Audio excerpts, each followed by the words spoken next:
In a span of 3 months from January to March this year, Netflix lost about 200,000 subscribers. Following that, they recently announced an additional 1 million subscribers losses. Will Netflix shut down by 2025? When it comes to streamable content, Netflix falls behind its competitors like HBO Max and Disney+, with series like Inventing Anna and Bridgerton not having the same amount of hits. Netflix faced a tough battle to keep its crowd after enjoying a long reign as king of streaming. For the first time in more than a decade, Netflix has lost 200,000 subscribers. This is the story of Netflix's fall. From dominating the market to seeing their stock value plummet by 35% on a single day. Today we'll talk about how bad decisions destroyed the biggest streaming platform, the fall of Netflix. A recent crackdown on password sharing and their executives' announcement that they will add ads by 2022 are all reasons why Netflix stock has plummeted. They announced that the first subscriber loss in more than a decade. It's likely that Netflix will continue to offer ad-free tiers, but the prices will be higher and people will start leaving the streaming service if this option is more expensive. If they're going to do that, are they sure they want to? Netflix used to be cool because it didn't have any advertisements or password sharing. It even grew through password sharing. After 20 years of being the industry's pioneer and trendsetter, streaming services have begun their inevitable decline. How could a company go from being an underdog to a trendsetter to failing? 1997, Reed Hastings and Mark Randolph founded Netflix as an online DVD rental service. Reed Hastings often says his $40 late fee at his local Blockbuster inspired him to start Netflix. Randolph, co-founder of the company, clarified in an interview that the story is totally fabricated for marketing purposes. The story of a company founding can be viewed as a sales pitch. Everyone loves a good story, and Hastings had a great one. During the late 90s, Netflix's origin story was similar to everyone else's. It all began when Hastings and Randolph were carpooling between their homes, while Randolph was working for Pure Etria, a Silicon Valley record-breaking software firm. With VHS tapes being too easily damaged from online delivery, Hastings and Randolph hoped to apply Amazon's model to movies. DVDs proved to be very durable and could travel well. With 925 titles of films available for rent and 30 employees at the time of Netflix launch in 1998, it was a race against the clock. As much as Blockbuster was a direct competitor of Netflix, very different specific business decisions ultimately led to Blockbuster's downfall that cannot be attributed to Netflix's success. Netflix might have replaced Blockbuster, but it's difficult to imagine. As DVD subscription services grew like crazy in 2001, Netflix had a strong chance to be the cool alternative to Blockbuster as DVD players became the hottest holiday gift item. However, Blockbuster was still the king of movie rentals. The event brought friends and families together to rent the hottest new flicks or timeless classics from Blockbuster on a Friday evening. The only negative aspect of Blockbuster that everyone disliked equally was the late fees that were applied to all rentals. Eventually, Blockbuster began to decline after poor leadership and the Great Recession in 2008 caused it to decline. There is only one Blockbuster store left in Oregon today.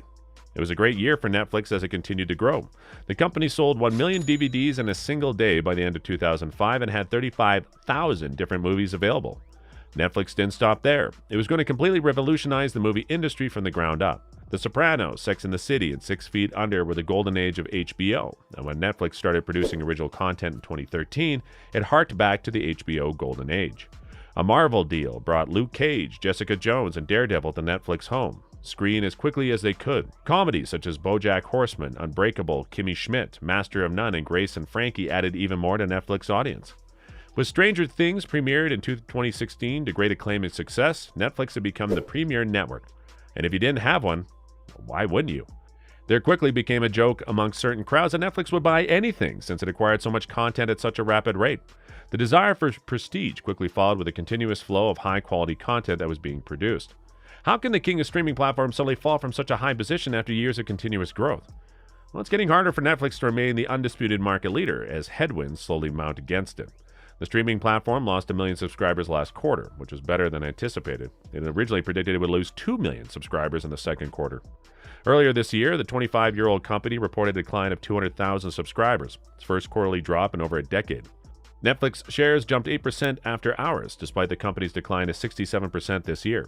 Netflix still has more than 200 million subscribers worldwide, making it the largest streaming platform.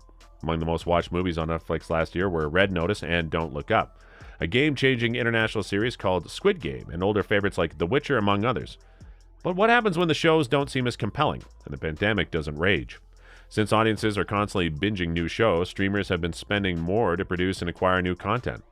Netflix financial results were negatively affected by this spending.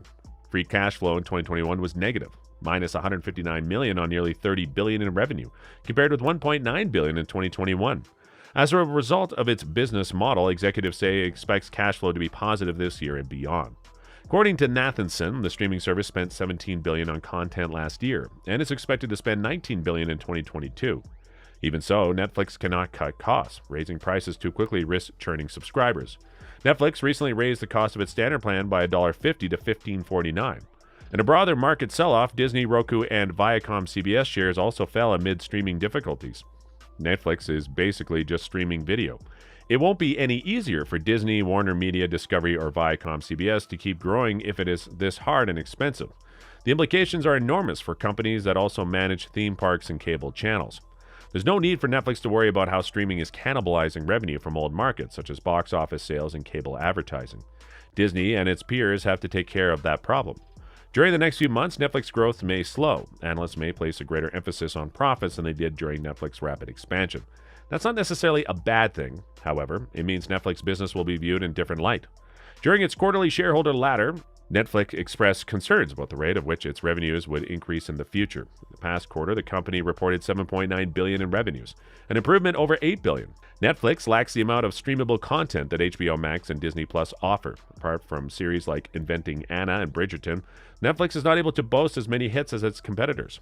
According to online forums, Netflix originals are bad and can't compete with blockbuster movies such as Euphoria and The Mandalorian.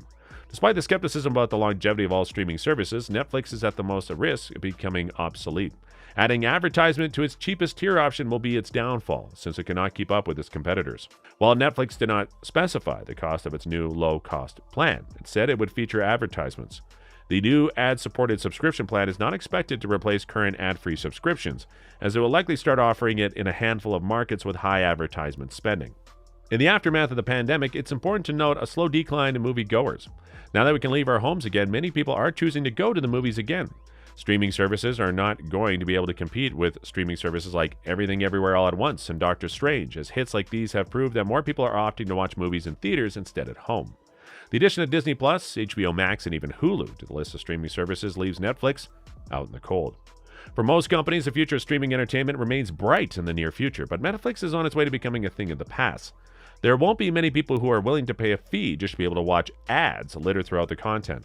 Despite the fact that people will be able to purchase a tier that is ad-free, I think it's very likely that it'll be more expensive and it'll be less rewarding to the viewer if they opt to do so. What do you think about the fall of Netflix? Are you still going to keep your subscription? Let us know in the comments below. Thank you for watching. See you in the next video.